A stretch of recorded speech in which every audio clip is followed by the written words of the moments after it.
வெற்றி சக்தி சீரியலில் இப்போ ஒரு அருமையான எபிசோடு வந்திருக்குன்னே சொல்லலாம். மிஸ் பண்ணாமல் ஃபுல்லோடையும் கேளுங்க. அதுக்கு முன்னாடி எப்படி எனக்கு பிடிச்சிருந்துச்சுன்னா லைக் மட்டும் பாருங்கள். ரொம்ப பிடிச்சிருந்துச்சுன்னா நம்ம சேனலுக்கு வந்து சப்ஸ்கிரைப் பண்ணி கண்டினியூஸாக ஆதரவு வந்து தாங்க. நம்ம வெற்றி வந்து அப்படியே பார்த்துக்கிட்டே இருக்காங்க. காசெல்லாம் தர முடியாதுன்னு சொன்னனால ரொம்ப சோகமாக இருக்காங்க யமுனா.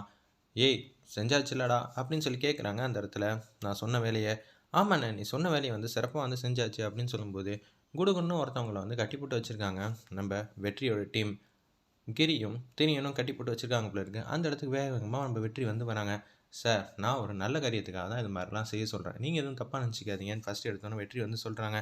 என்னடா நான் யாரோட ஆள் தெரியுமா அப்படின்னு சொல்லி ஒரு பேரை வந்து சொல்கிறாங்க. அச்சச்சோ இதெல்லாம் தெரிஞ்சு தான் சார் நாங்கள் உங்களை கூட்டிகிட்டு வந்திருக்கோம்.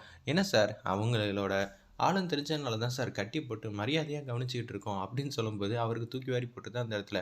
இப்போ அந்த ஒரு நபருக்கு வந்து ஃபோன் பண்ண போகிறீங்களாம். ஃபோன் பண்ணோன்னே வந்து நான் சொல்கிறதெல்லாம் அப்படியே சொல்கிறீங்களாம் அப்படின்னு சொன்னோன்னே வேறு வழியே இல்லை பார்த்துக்கங்க. நான் ஒவ்வொரு வாட்டியும் இதே மாதிரி சிரிச்ச முகமாலாம் பேசிகிட்டு இருக்க மாட்டேன் அப்படின்னு வெற்றி வந்து மாதம் வந்து மிரட்டினதுனால சரிங்கிற மாதிரி சொல்லிடுறாங்க. ஒரு பக்கம் யமுனாவுக்கு பணம் கொடுக்காம ஏமாத்துனாங்களே அவங்க தான் வந்து ஏதோ ஒன்று சாப்பிட்டுட்டு இருக்காங்க. பரவாயில்லையே யமுனா வந்து ரொம்ப சூப்பராக அழகாக வந்து முறுக்கெல்லாம் வந்து செஞ்சுருக்கா, எவ்வளோ டேஸ்ட்டாக இருக்குது தெரியுமா அப்படின்னு சொல்லி முறுக்கையும் அந்த சைடில் இருக்கிறதையும் சாப்பிட்டுட்டு இருக்காங்க. அந்த இடம்னு பார்த்து ஆடிட்டர் வந்து ஃபோன் அடிக்கிறாங்க. என்னது ஆடிட்டர் வந்து ஃபோன் அடிக்கிறாங்க. என்னையா நம்ம வீட்டில் ஒரு ஃபங்க்ஷன் வச்சுருந்தா நீ வரல போல இருக்கே, நீ வருவேன்னு ஆவலோடு இருந்தேன்ல, விருந்தெல்லாம் தடபுடலாக இருந்துச்சு தெரியுமா. ஐயா அதெல்லாம் இருக்கட்டும், ஒரு முக்கியமான ஆளுங்களாம் உங்கள் வீட்டை வந்து சோதனை போட்டு பார்க்க போகிறாங்க, இருக்கிறது எல்லாத்தையும் தனியாக எடுத்து வச்சுக்கோங்க அப்படின்னு சொன்னேன். அச்சச்சோ என்னடா அது டாக்குமெண்ட்டு பணம் நகைன்னு ஏகப்பட்டதெல்லாம் இருக்கே, சரி எல்லாம் வந்து எடுத்து தனியாக வைப்போம்னு சொல்லி அந்த இடத்துல அவங்க ஏகப்பட்ட அசிஸ்டண்ட்லாம் இருக்காங்க போல இருக்குது. அந்த ஒரு நபருக்கு அவங்க வந்து எல்லாரையும் கூப்பிடுறாங்க. இருக்கிற பணத்தெல்லாம் ஒரு மூட்டையில் கட்டுங்கடா, நகையெல்லாம் ஒரு மூட்டையில் கட்டுங்கடா, டாக்குமெண்ட் எல்லாத்தையும் ஒரு இதை வைங்கடா அப்படின்னு சொல்லும்போது 4-5 மூட்டையெல்லாம் இருக்குது அந்த இடத்துல. அப்பன்னு பார்த்து நம்ம வெற்றியும் கிரியும் தான் மாறு எஸ்தில் வராங்க அந்த இடத்துல. வாயில் என்னமோ போட்டு மெல்லிட்டும் வந்துக்கிட்டே இருக்காங்க அந்த இடத்துல. அப்பன்னு பார்த்து தூன்னு எல்லா இடத்துலையும் துப்பிக்கிட்டே வராங்க நம்ம வெற்றி. சார் என்ன சார் இது, உங்களை பார்த்தாலே துப்பணும்னு தோணுது. என்னது என்னை பார்த்தா துப்பணும்னு தோணுதா? ஆமாம் சார், நான் வந்து வாயில் வந்து வச்சுருக்கேனா அதைத்தான் சார் சொன்னேன்னு சொல்லி அவங்க என்னமோ ஒன்று சாப்பிட்டுட்டு இருந்தாங்களே அதில் வந்து தூன்னு துப்பிக்கிட்டு இருக்காங்க அந்த இடத்துல. டேய் இது என்ன ஏதுன்னு தெரியுமாடா, இது எவ்வளோ ரூபான்னு தெரியுமாடா? சார் என்ன சார் பண்ண முடியும், வீட்டில் துப்புனா நல்லா இருக்காதுல்ல அதனால தான் அப்படின்னு சொல்லும்போது சரி 4 மூட்டை உரம் மூட்டை இருக்குது, நீ வந்து அந்த இடத்துல வந்து இறக்கி வச்சிரு. அவங்களோட மச்சான் தான் சார் நான் கரெக்டாக வந்து அந்த இடத்துல வந்து ரீச் ஆனதுக்கப்புறம் உங்களுக்கு ஃபோன் அடிக்கிறேன்னு சொல்லிட்டு கரெக்டாக வெற்றி வந்து வெளில வந்து வராங்க. அவங்க பக்கத்துலேயே வந்து துப்புறாங்க. செம காமெடியாக இருந்துச்சுன்னே சொல்லலாம். பணம் கொடுக்காமயா ஏமாத்தினேன், இப்போ பாரு எப்படி அடித்து புரண்டுக்கிட்டு நீ ஓடி போய் பணத்தை கொடுப்பேன்னு மட்டும் பொறுத்து பாருங்கிற மாதிரி வெற்றி வந்து யோசிக்கிறாங்க. ஒரு பக்கம் குடுகுடுன்னு வேகமாக வந்து போகிறாங்க அந்த இடத்துல. நம்ம வெற்றியும் கிரியும் அங்கேருந்து வந்து வண்டி எடுத்துகிட்டு போயிடுறாங்க சின்ன யானையை. ஒரு பக்கம் வந்து என்னடா போன நம்பர்கிட்டேருந்து ஃபோன் காலே வரல அப்படின்னு சொல்லி பேசிக்கிட்டு இருக்காங்க. ஆடிட்டர் கிட்ட வந்தோன்னே பார்த்தீங்களா சார் எவ்வளோ பணம் இருக்குது, நகை இருக்குது, டாக்குமெண்ட் கூட நிறையா இருக்கே, ஒவ்வொரு டாக்குமெண்ட்டாக படித்து பார்த்துக்கிட்டு இருக்காங்க. எவ்வளோ சம்பாரிச்சிருக்காப்புல. ஆனால் அவங்க வீட்டில் ஒரு ஃபங்க்ஷன் வச்சுருக்காங்க. சாப்பாடு வந்து எனக்கு தெரிஞ்சவங்க தான் சமைச்சு போட்டிருக்காங்க. 3,00,000 கொடுக்க வேண்டியது இருக்குது. ஆனால் இவ்வளோ பணத்தை வச்சுக்கிட்டு தர முடியாதுன்னு ஏமாற்ற பார்த்தா நாங்கள் நான் சும்மா விடுவோமா? அதுக்காக தான் இது ஒரு நல்ல காரியத்துக்காக தான் நான் ஆரம்பத்திலே சொன்னல, எங்களுக்கு கொடுக்க வேண்டிய பணத்தை வந்து கொடுத்துட்டா இதுலேருந்து ஒரு பைசா கூட எங்களுக்கு தேவையில்ல, நீங்களே வந்து அந்த ஒரு நபர்கிட்ட வீட்டில் கொண்டு போய் சேர்த்துருங்க சரிங்களா அப்படின்னு சொல்லும்போது அவர் வந்து யோசிச்சிட்டே இருக்காங்க. என்னடா அது ஏமாத்தினா எல்லாரும் வந்து அமைதியாக இருப்பாங்களாங்கிற மாதிரி தான் ஆடிட்டர் வந்து திங்க் பண்ணிகிட்டு இருக்காங்க. ஒரு பக்கம் உச்சக்கட்ட கோவத்தில் வந்து இருக்காங்க.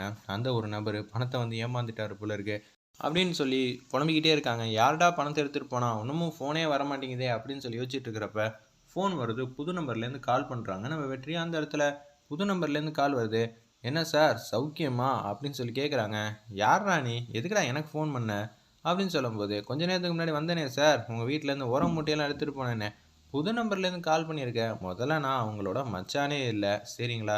நீங்கள் என்ன பண்ணுறீங்கன்னா யமுனாவுக்கு கொடுக்க வேண்டிய 4,00,000 பணத்தை வந்து கொடுத்துட்டிங்கன்னா நான் உங்களை மன்னிச்சு விட்டுருவேன் அப்படின்னு சொல்லும்போது டேய் 3,00,000 தான்டா கொடுக்கணும், என்ன 4,00,000 சொல்லிட்டு இருக்க அப்படின்னு சொல்லி கேட்குறாங்க அந்த இடத்துல. நம்ம ஏமாத்தின ஒரு நபர் உடனே வந்து கடுப்பாயிட்டாங்க. நீங்கள் வந்து 3,00,000 தான் கொடுக்கணும், கரெக்டான பேச்சு. ஆனால் நீங்கள் ஏமாற்றணும்னு நினச்சிங்களே அதுக்கு தான் வந்து அபராதமாக ரூ. 1 கூடுதலாக கொடுக்குறீங்க. அதுவும் யமுனா காலில் வந்து மன்னிப்பு கேட்கணும் சரிங்களா. அப்படி மட்டும் செய்யலைன்னா என்னடா பண்ணுவேன், வண்டி எடுத்து இன்னும் ஒரே மிதி தான் சேர்க்க வேண்டிய இடத்துல சேர்த்துருவேன். அதுக்கப்புறம் உனக்கு எவ்வளோ பெரிய பிரச்சனையாகும் தெரியுமா. நீ மட்டும் நான் சொன்ன 4,00,000 பணத்தை கொடுக்கலன்னா அடுத்தது நான் என்ன செய்வேன்னு எனக்கே தெரியாது. அதான் செய்கிறதெல்லாம் சொல்லிட்டேனே. அப்பாப்பா எதுவும் பண்ணிடாதப்பா, நீ சொன்ன மாதிரி 4,00,000 கொண்டு போய் கொடுக்குறேன்னு சொல்லி அந்த இடத்துல வேக வேகமாக வந்து பணத்தை வந்து கொடுக்கறதுக்காக வந்து யமுனா வீட்டுக்கு வந்து கார் வந்து நிற்கிது. ஐயோ, போன வாட்டி பணமே கொடுக்க முடியாதுன்னு சொல்லி பிரச்சனை பண்ணாங்க, இந்த வாட்டி என்ன பிரச்சனை பண்ணாங்கன்னு தெரியலையே. யமுனா வந்து வருத்தப்படுறாங்க. 3,00,000 ரூபா வந்து சமைச்சு எல்லாம் பண்ணதுக்கு இப்படி ஆயிடுச்சு. கடைக்குனா அட்வான்ஸு வாடகை இதெல்லாம் கொடுத்துடலாம்னு நினச்சேனே. இதை வச்சு மிகப்பெரிய திட்டம்லாம் போட்டு வச்சுருந்தேன். வெற்றி வேணாம் வேணான்னு சொல்ல சொல்ல நான் சமைக்கிற மாதிரி ஆச்சு. ஆனால் கடைசியில் வந்து எல்லாரும் என்னை ஏமாற்றிட்டாங்களேங்கிற மாதிரி வருத்தப்பட்டுட்டு இருக்காங்க.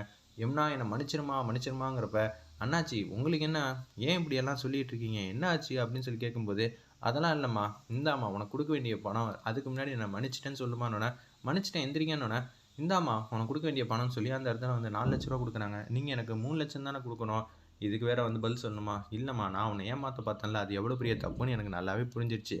அது மட்டும் இல்லாமல் நானே எனக்கு அபராதமாக ரூ. 1 சேர்த்து போட்டு 4 ரூபாய் கொடுத்துருக்கேன், நீ வச்சுக்கம்மா அப்படின்னு சொல்லும்போது, வெற்றியும் கிரியும் இதை வந்து ஃபோட்டோ எடுத்துக்கிட்டு இருக்காங்க, வீடியோவும் எடுத்துக்கிட்டு இருக்காங்க அந்த இடத்துல.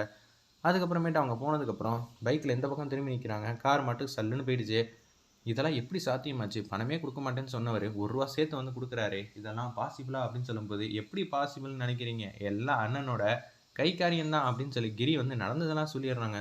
பணம் வராதுன்னு நினச்சேன், நீங்கள் சொன்னீங்க அண்ணாச்சிக்கெல்லாம் சமைச்சு கொடுத்தா கண்டிப்பாக வராது, நீங்கள் சொன்னது மீறி வந்து நான் சமைச்சதுக்கு எனக்கு தக்க பதிலடி கிடச்சிடுச்சு, சாரி வெற்றி, என்னை மன்னிச்சிருங்க. நீங்கள் எதுக்கு எனக்கு மன்னிப்பு கேட்குறீங்க, அதெல்லாம் ஒன்றும் வேணாம். சமைச்சு கொடுத்ததுக்கு பாயசம் தான் வச்சு கொடுத்துட்டு தந்தீங்கனாலும் நல்லா இருக்கும்ல, ஏன்னா பணம்லாம் வாங்கி கொடுத்துருக்கேன்ல அப்படின்னு சொல்லும்போது, சரி உங்களுக்காக விருந்தே ரெடி பண்ணுறோன்னு சொன்னோன்னா பைக்கில் வந்து தூங்கிட்டு இருக்காங்க. அப்போன்னு பார்த்து நைட் ஆகிடுது.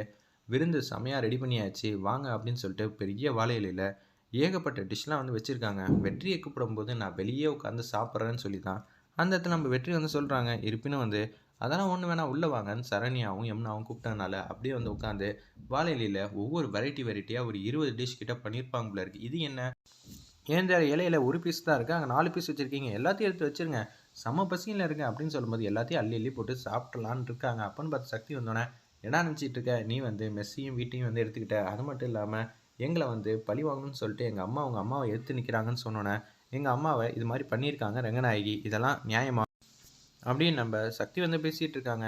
எதுவுமே வந்து செய்யாத ரங்கநாயகம்மாவை வந்து பழி வாங்கணும்னு நினைக்கிறீங்களேடா, இப்போ கடைசியாக நான் எக்ஸாம் எழுதணும்னு போனால் கூட உங்கள் அம்மா வந்து தந்திரமான முறையில் வந்து தடுத்தாங்க, இதெல்லாம் கொஞ்சம் கூட நியாயமே இல்லை. என்னடா நினச்சிக்கிட்டு இருக்கீங்க, இப்படி வெக்கமே இல்லாமல் நீ உட்காந்து இங்கே சாப்பிட்றதுக்கு, அதுவும் விருந்துக்கு வந்த மாதிரி சாப்பிட்ற, நீ இந்த வீட்டு வேலைக்காரன் தானடா, நீ பண்ண தப்புக்கு 2 மாதம் எங்கள் வீட்டில் வேலை பார்க்கணுன்னு தான் சொல்லியிருக்காங்க, என்னமோ மாப்பிள்ளை மாதிரி இங்கே உட்காந்துக்கிட்டு இதை எடுத்து வை அதை எடுத்து வைன்னு சொல்லி உரிமையாக வந்து சாப்பிட வைக்கிறீங்க இவனை போய் அப்படின்னு சரண்யாவையும் ஒரு பக்கம் யமுனாவையும் கண்ணாபுனான்னு கத்திக்கிட்டு இருக்காங்க அந்த இடத்துல நம்ம சக்தி. இது நம்ம மீனாட்சி அம்மாவுக்கு சுத்தமாக வந்து பிடிக்கவே இல்லை. உடனே வந்து நீ ஏஞ்சி போடா அப்படின்னு சொல்லும்போது டக்குன்னு ஏஞ்சிடுறாங்க. நீங்கள் சாப்பிட்டு போங்க.